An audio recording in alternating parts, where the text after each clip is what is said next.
Welcome back, everyone, to another installment of the Ultimate Lore Through for Grim Dawn. I am your host, Winback, and you're listening to RPG Radio, the only place on the internet you can get these dank, dulcet, dorky tones. So feel free to sit back and relax, or lean forward to focus on the metric donking load of lore notes in this episode. But seriously, I think it's like 40% lore notes, so you're welcome. That's what we're here for. Before we get started, though, don't forget to appease those tube lords with a like and a subscribe, or let me know in the comments about how much you love this video series as we pick up a whole bunch of notes in the first room of the entire video. It's Warden Krieg's mansion, and he definitely likes to pick up those purple pages. So sit back, relax, and here we go. I have taken possession of my signed vessel, the local prison warden. I appeared to him in his bedchamber and proposed the joining. I had anticipated fear and skepticism, but these humans are apparently all too ready to enter into any pact they believe will profit them. Krieg is not a particularly strong-willed human, but he is persistent and constantly scratches at my consciousness. I have him under control, though, and Krieg's position as an incarcerator of other humans will greatly facilitate our efforts.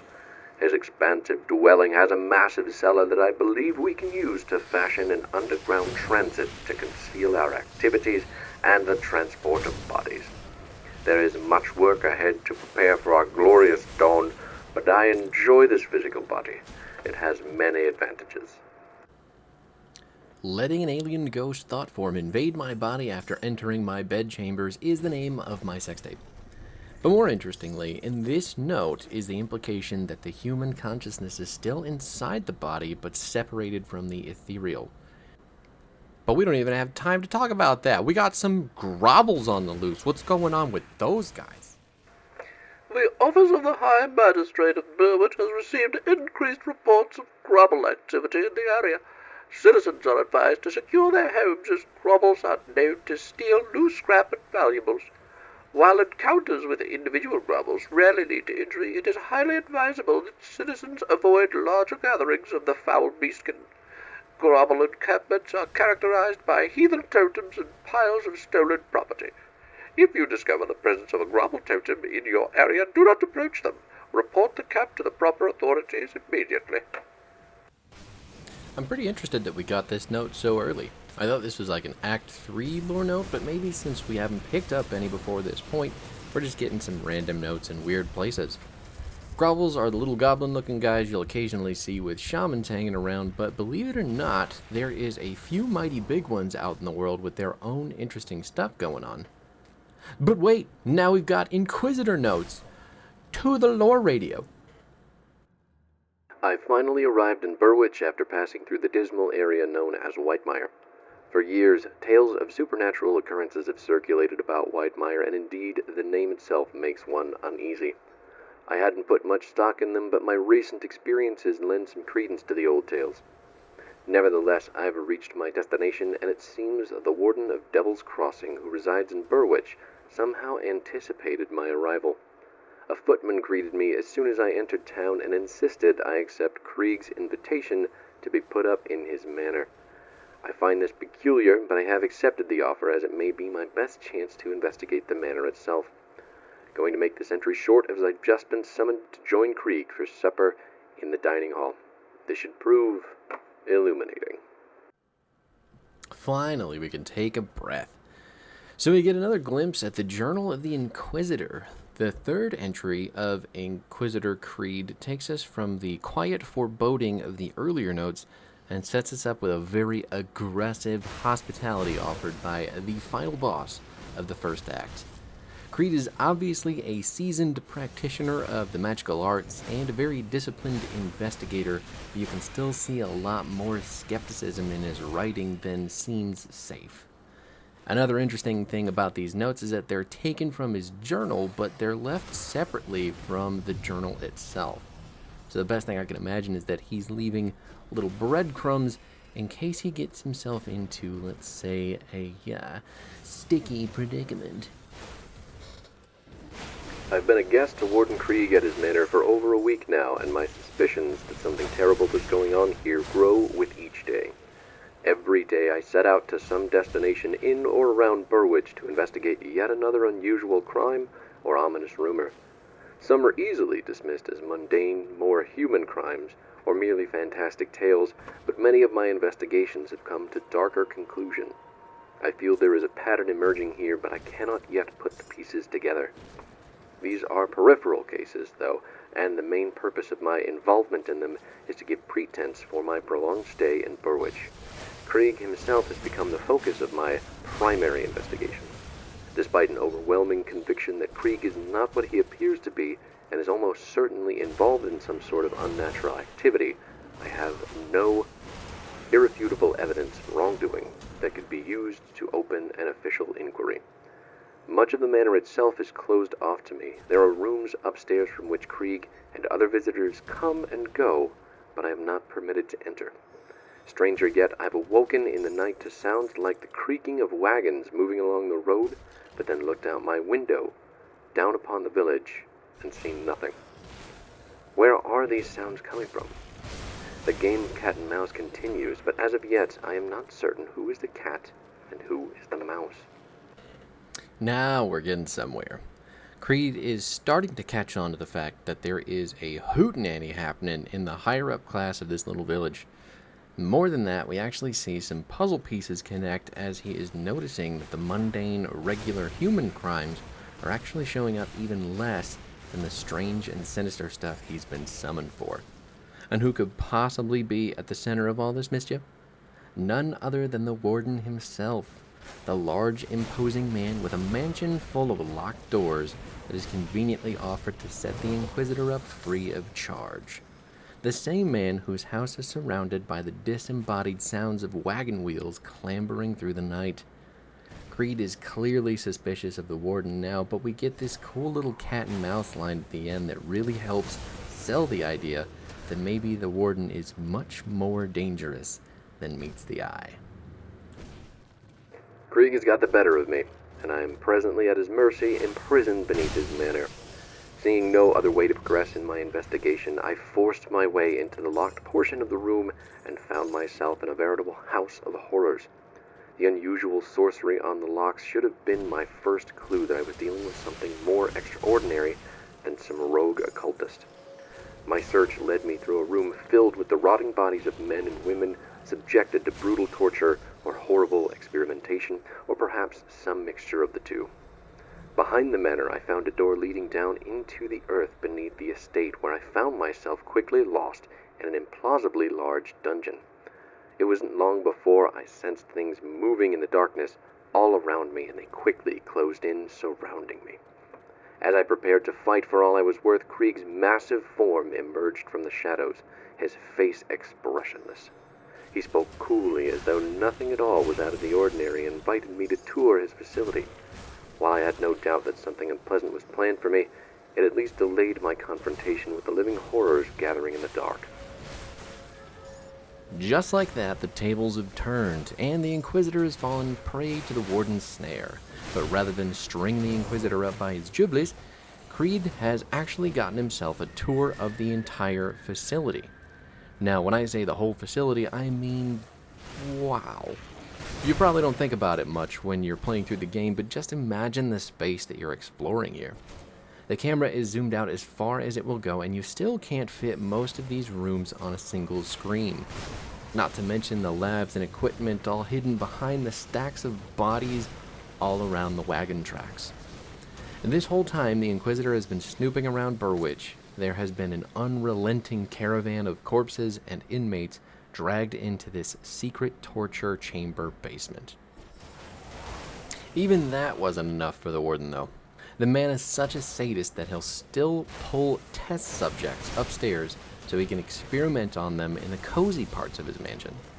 If that doesn't make you shiver, then you may want to think about just how far the Warden has gone to dehumanize nearly everyone around him. He doesn't see people, he sees experiments. I lingered in this dank cell for one long, unsettling day and a night of terrors. Krieg allowed me to witness the process by which they are preserving human bodies for what he calls the glorious dawn. I've gotten glimmerings of another consciousness within Krieg, which is joined with, or possibly in control of him.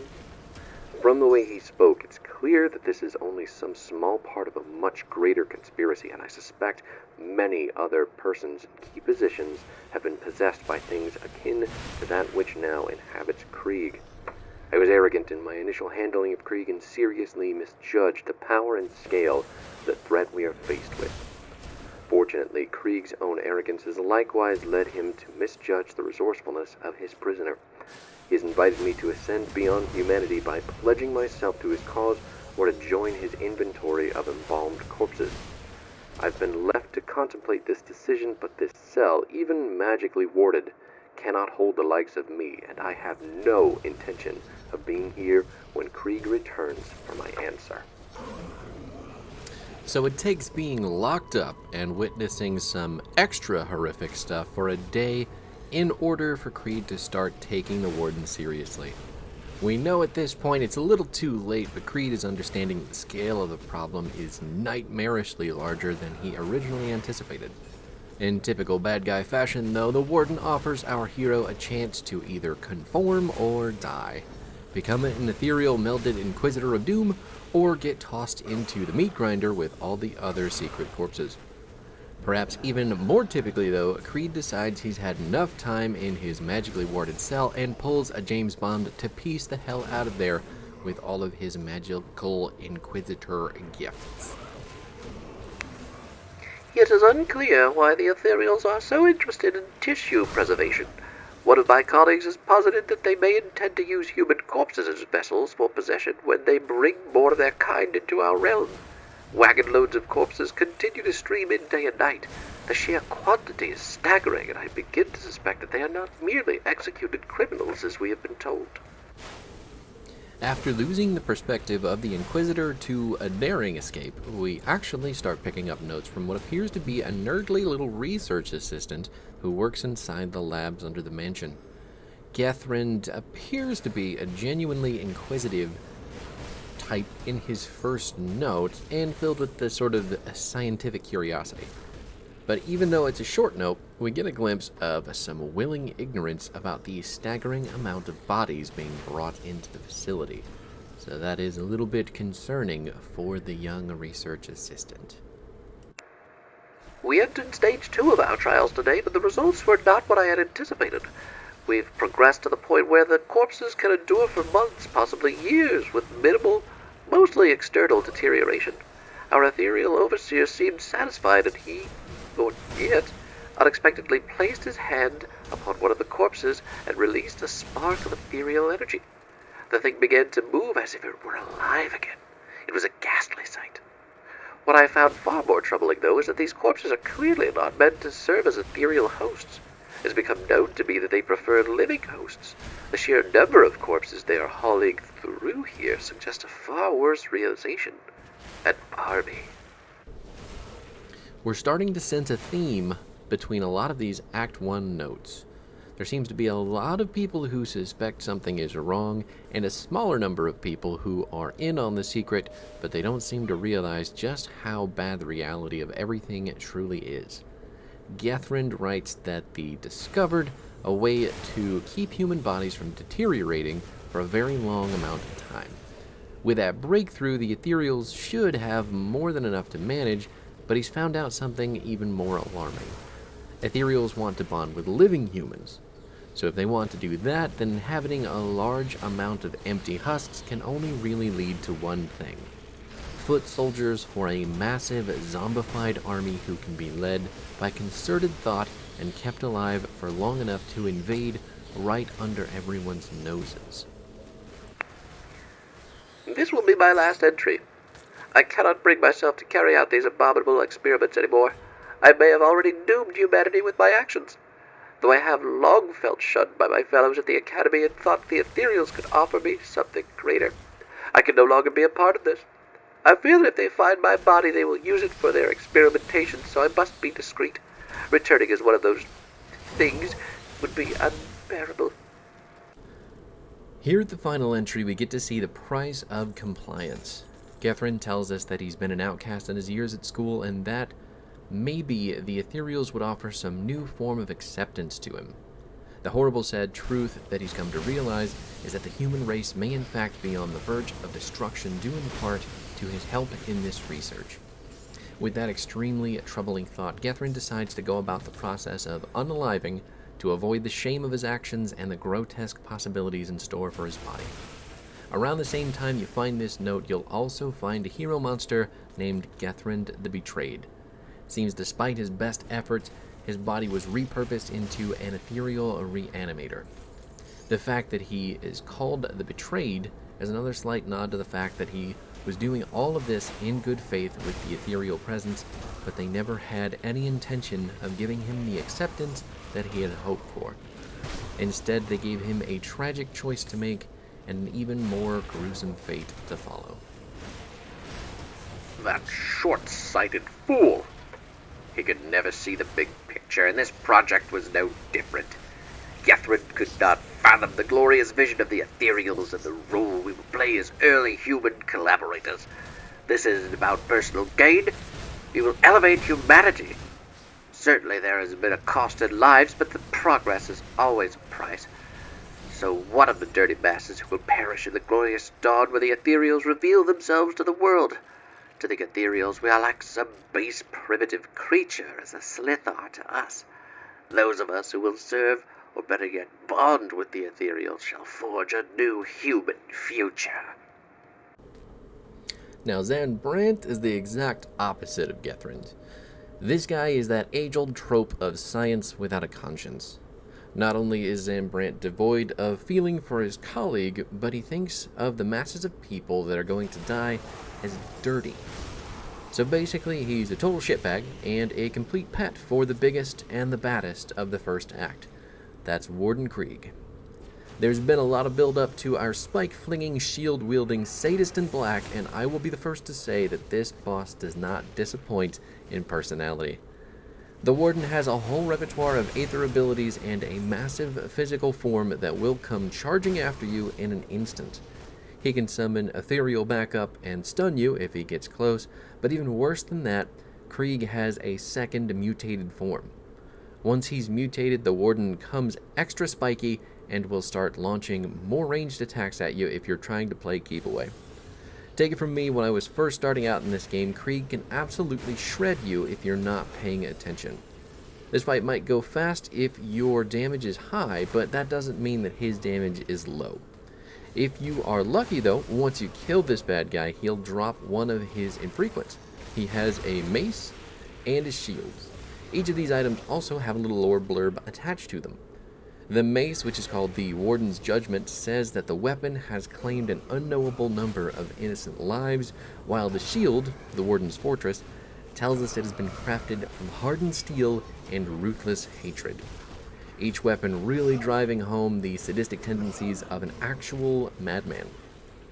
Further still, the Warden has his own entire set of legendary gear, in case you are interested in becoming the first form of the Warden.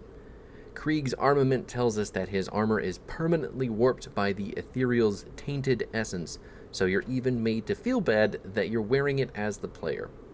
All things considered though, this armor set and weapons are really cool as a full build for a Death Knight, Battle Mage, or a Spellbinder.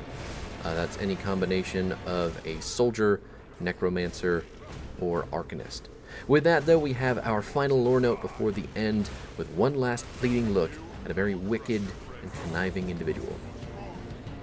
Warden Krieg, excuse this crude form of communication. I have barked the north and it seems my thoughts are unable to reach you. In all future material correspondence, we will use our host names and common human language forms. I write looking for clarification of recent perplexing reports on your conduct. It is true that you've been incarcerating and tormenting humans? What is the purpose of this? It would seem that your host's predilections are affecting your own behavior. You must bring this under your control and cease this superfluous activity. Your role is to facilitate our laboratories with the collection of corpses. Limit yourself to the parameters of this task, or you will be recalled. Well, that is it, everybody. Thanks so much for hanging out. We'll be back on the next episode to finish off some side quests in Act 1 and start up on Act 2, where the game starts to break open even further. Thanks so much for hanging out. I will catch you next time.